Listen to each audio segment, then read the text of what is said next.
Hello everyone, you're welcome to So Fantastic with Tiwa Avanti, and in today's video I'm going to be showing you how to draft a Natalie Bray pattern using your measurement.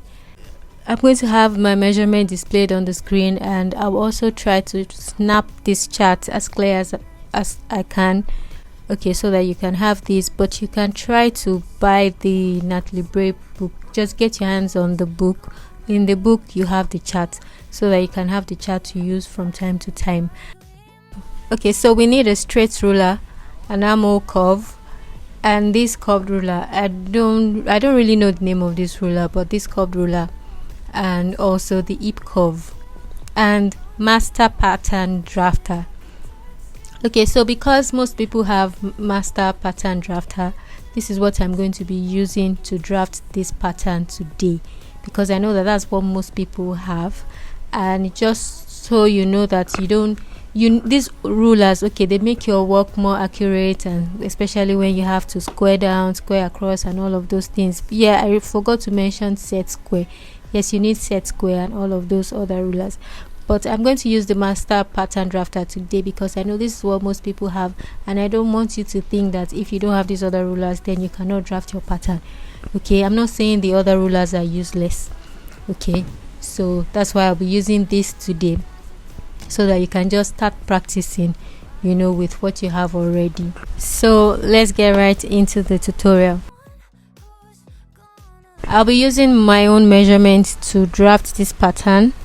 Okay, so like I said, I'm going to have all my measurements displayed on the screen, so that when I'm calculating you don't get confused and then wonder what I'm doing. And of course you need a pencil, you need an eraser, you need your tape rule, you also need your tracing wheel.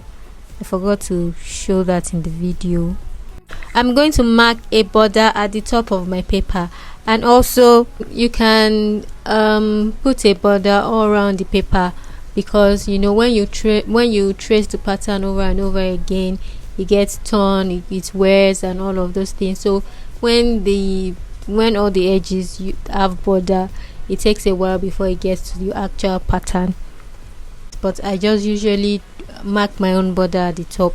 I'm going to start by marking 1 cm down from the top of my paper for my border, and I'm going to mark the 1 cm all the way to the other side of the paper, to the other edge of the paper.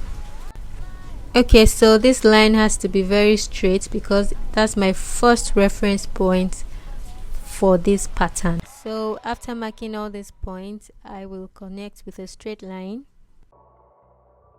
So the next thing to do now is to mark my point O, and I'll have to refer to the chart to get what my point O is.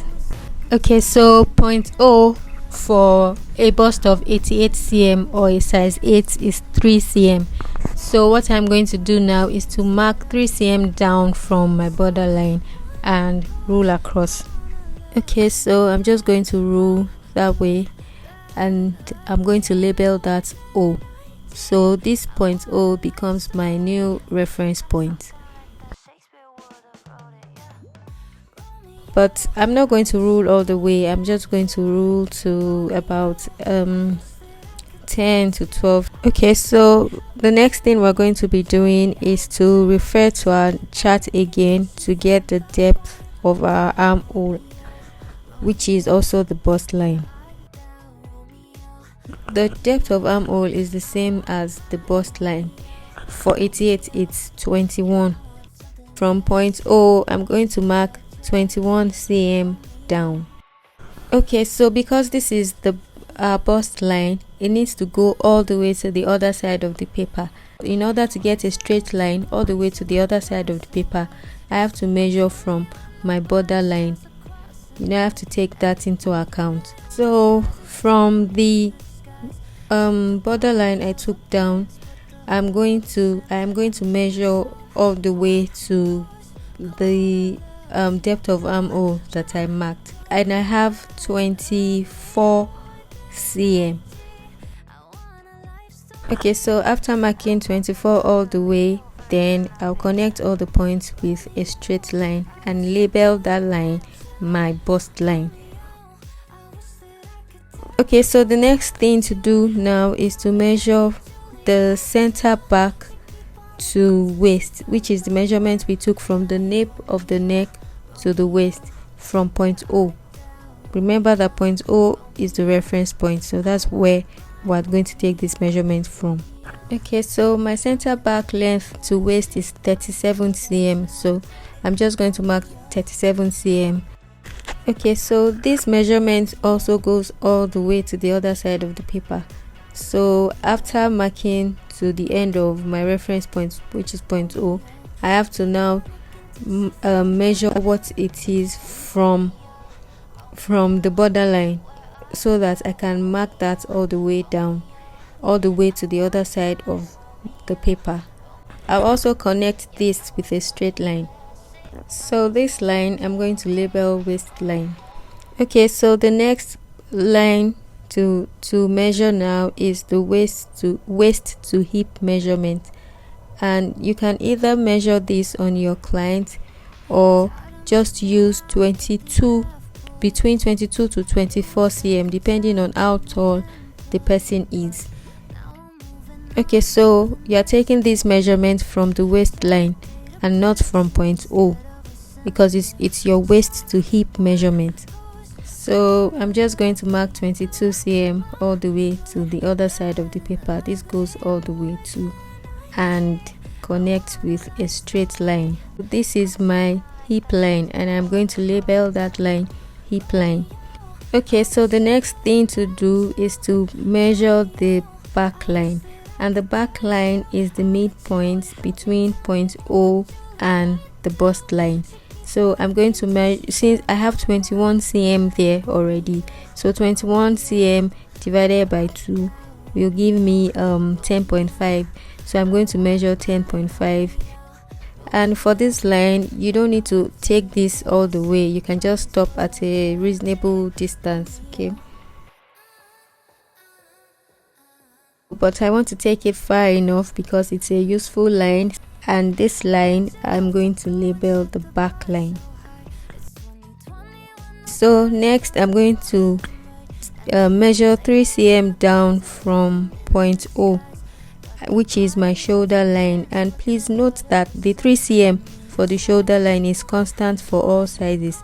No matter the size you are working with, to measure the shoulder line you are going down from point O by 3 cm. Okay, it's constant, the 3 cm is constant. So the next thing to do now is to mark my neck width from point O, and to get this my neck width I'll have to refer to my chart again. On the chart the neck width is 7, so I'm marking on the point O line 7 cm. So from the 7 cm that I marked, I'm going to go up by 2 cm and label that my neck point. Okay, so on the shoulder line I'm going to mark half of my back width. The back width is also, if you watched the previous video, you know that the back width is also called across back. My across back is, or back width is 39, so 39 divided by 2 is what I am going to mark on the shoulder line now. Okay, so half of 39 is 19.5, so I'm going to mark the 19.5 on the bust line and connect with a straight line. And in order for my line to be really straight, I also mark 19.5 on the back line, so that I can connect from the 19.5 that I marked on the shoulder line to the bust line with a straight line. Okay, so next I'm going to extend the 19.5 that I marked on my shoulder line by 2 cm. So your own measurement may not be 19.5. Just remember that you're adding 2 cm you're extending the line that you already have by 2 cm. Okay, so the next thing to do is to connect from the 2 cm that you raised earlier to the 2 cm you just marked. Just connect it. The line is going to be slant. So the next thing to do now is to get your back UP, which is also the back underarm point from the chart. So on the chart, my underarm point, the underarm point for my measurement is 5. So I'm just going to, from the 19.5, I'm just going to mark 5 cm. So at this point, we're almost done with the back. What we've been working on is the center back. I'm going to go down to the hip line, and on the hip line I'll mark 1/4 of my hip measurement plus 1.5. Okay, so for your measurement, for your own, when you're drafting yours, you just divide your hip measurement by 4 and add 1.5 cm to it. I'm just going to do the calculation. So my hip is 97. So 97 divided by 4 plus 1.5 is what I am going to mark on my hip line. So the next thing to do is to connect from the underarm point that I marked earlier to the hip measurement that I just marked. Okay, so the next thing to do is to shape the armhole, around here. And first off, I'm going to connect from my SP to the back line, and then I'll go down from the back line by 3 cm. Now I'll go down to the bust line and I'll put a diagonal line at 45 degrees. Just watch from my bust line, just watch how I am going to place my ruler. Just watch how I place my ruler so that you get it. So I just want to get a 45-degree angle, at this point where the across chest line meets with the bust line. But what I really need is a 3 cm long diagonal line. So now I'm going to mark my 3 cm on this line. Okay, so you can do this however you like. You don't exactly have to do it this way. Just ensure that your line is at angle 45 and is 3 cm long. Okay, so with my curved ruler, I'm going to mark from the 3 cm I took down from the back line. I'm going to connect it to the 3 cm diagonal line and then blend it into my back UP. This is the side and this is the part that we sew zip to. So finally, I'm just going to shape the neckline from the 2 cm I raised into the I'll just blend it into the point O line.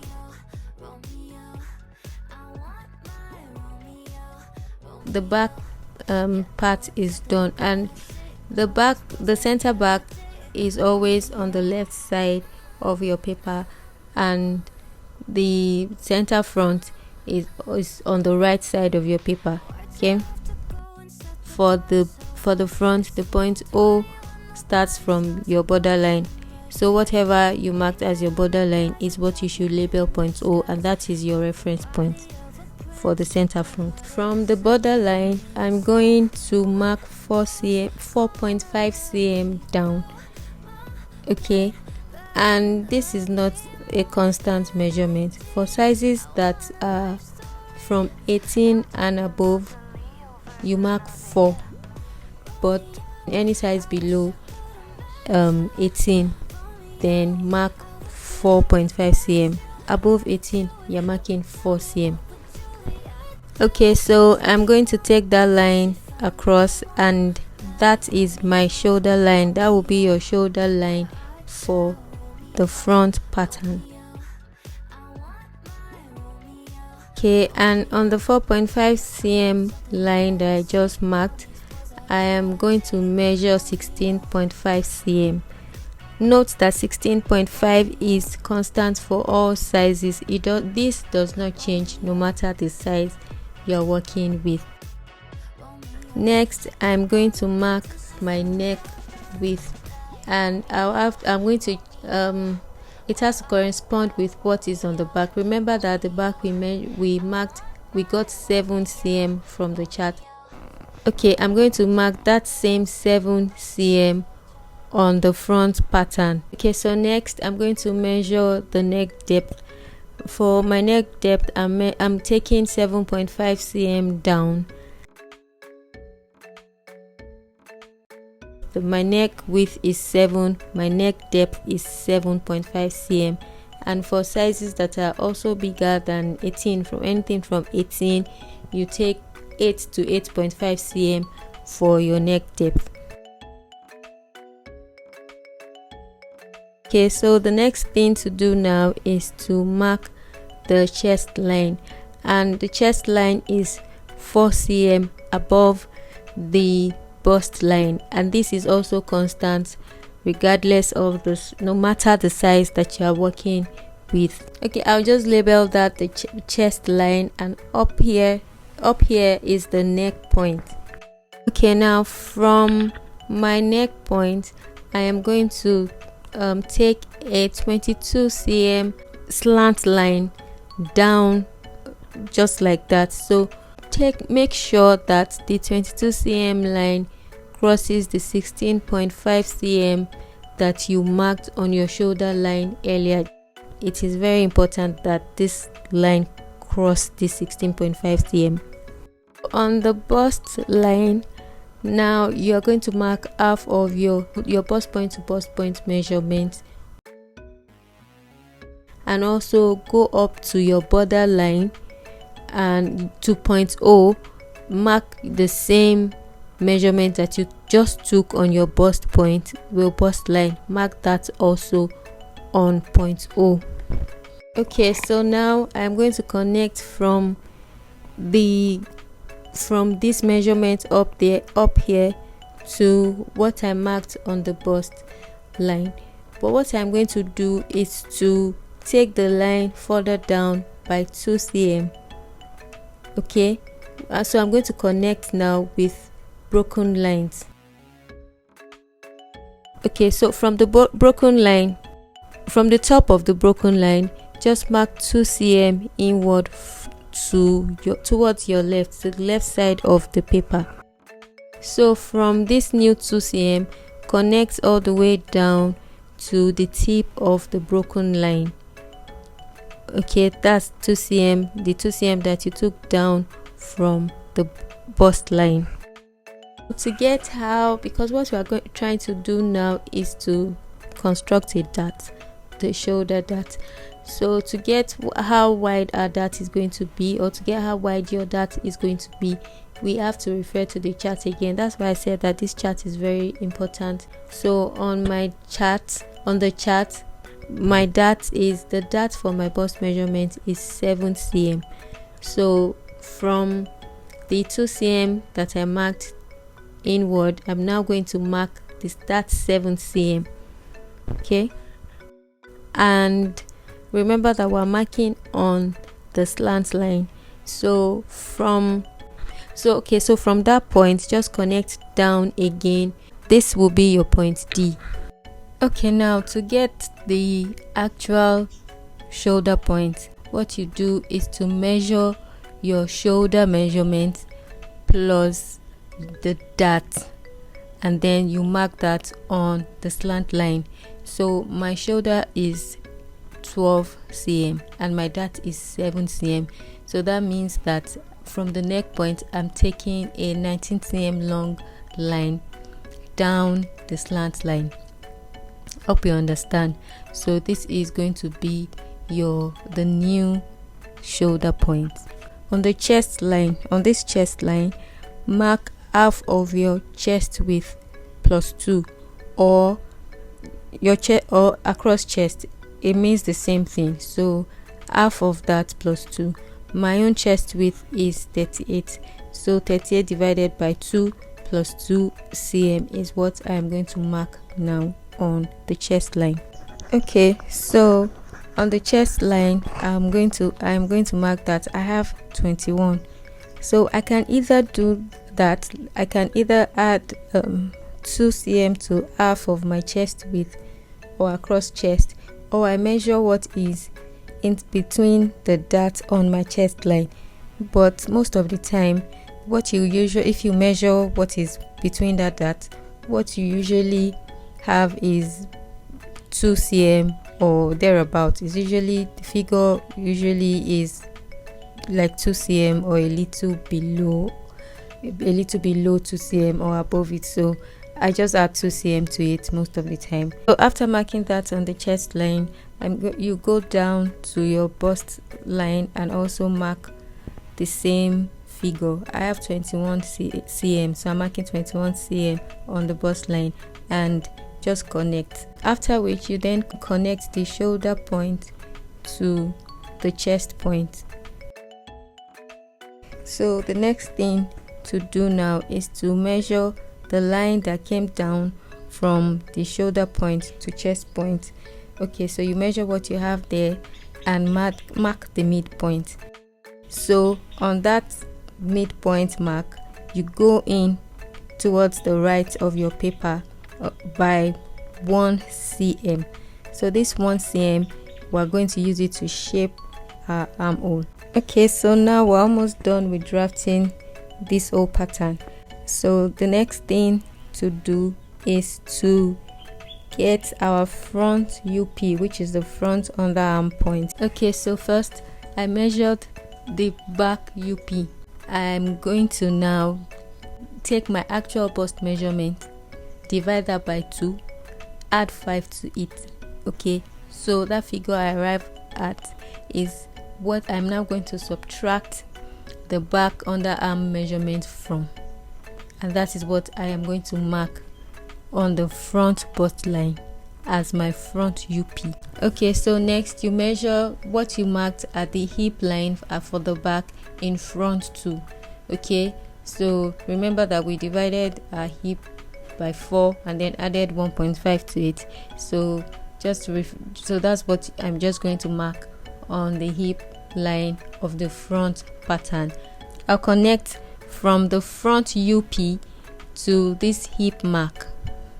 Okay, so the next thing to do is to put a 1.5 cm diagonal line here. To shape the armhole, what I'm going to do is to connect from the shoulder point to the 1 cm we marked in the other time to the chest point, and then blend it to the 1.5 cm diagonal line and into the front UP. So just watch the placement of my ruler so that you understand how this is done.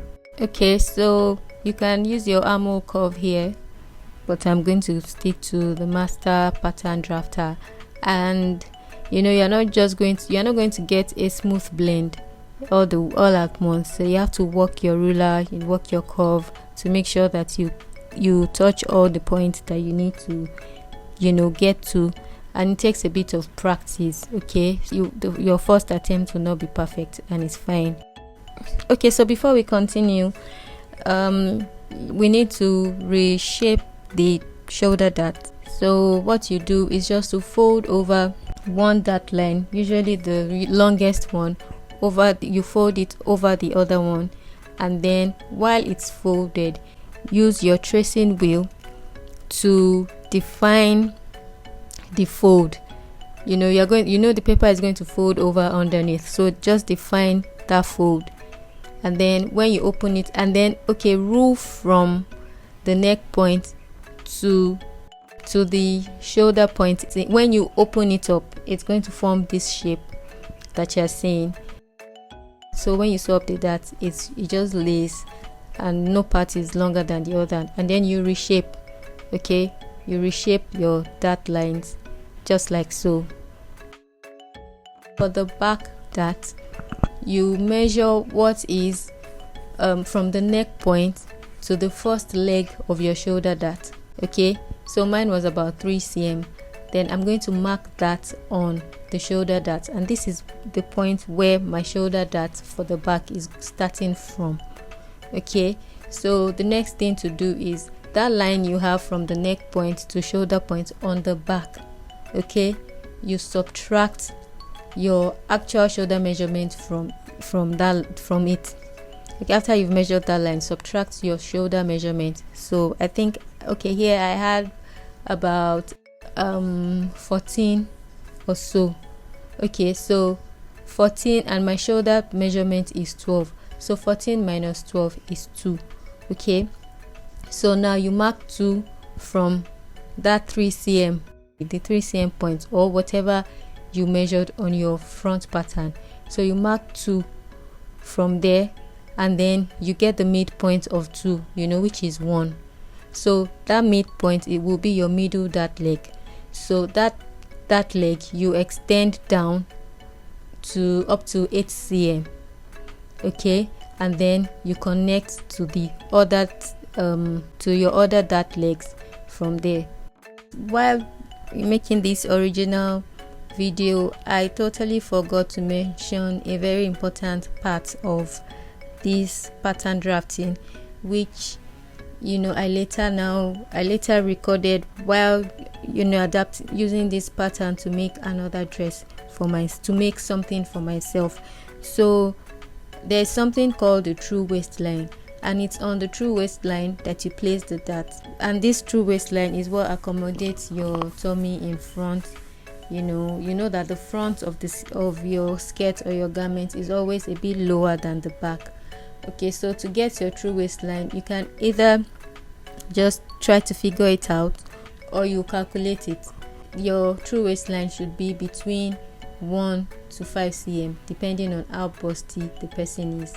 Whatever you are going down by in front, you mark half of it at the side front and the side back. Okay, so the first waistline becomes useless. We don't use it anymore. So your dart placement will be on this true waistline. This pattern we just drafted is a basic bodice with no shape. So if you cut with this pattern right now, it's not going to have any shape on your body. So in order to shape this pattern, we need to place darts. Also, what you just need to do is to measure what you have on the waistline of your back pattern and the front pattern. You add this figure together, and then you subtract your actual waist measurement divided by 2 from this figure. So what you have is what you get after is your waist reduction. Okay, so that figure is what you now share on the front, the back, the side front, the side back, and then the back. But first we need to figure out where we're going to place our dart on our pattern. So for the back, what you do is to divide the across back measurement, divide it by 4, and the figure you get is where you are going to be placing, is what you mark, and that's where your back dart is going to be placed. Okay, so remember that you're marking on the true waistline, please don't forget. Okay, so because I now have my dart placement figured out, I went ahead to calculate my reduction, and I already explained that earlier. After calculating my reduction, I arrived at 15 cm.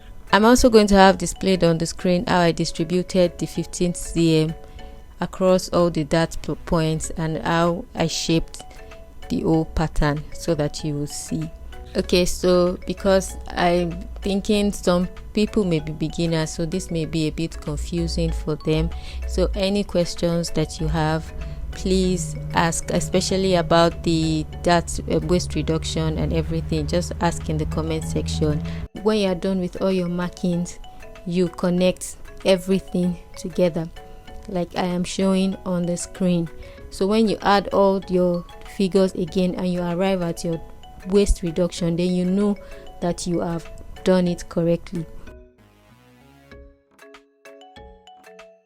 For the sides and the center back, you are blending into the hip, but at the front, before you blend the side, you go down by 4 cm from the front underarm.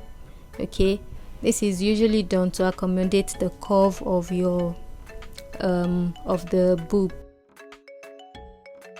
I hope that you enjoyed this video. I am also going to show you how to draft the sleeve pattern. Thank you so much for watching this tutorial. Don't forget to like and subscribe.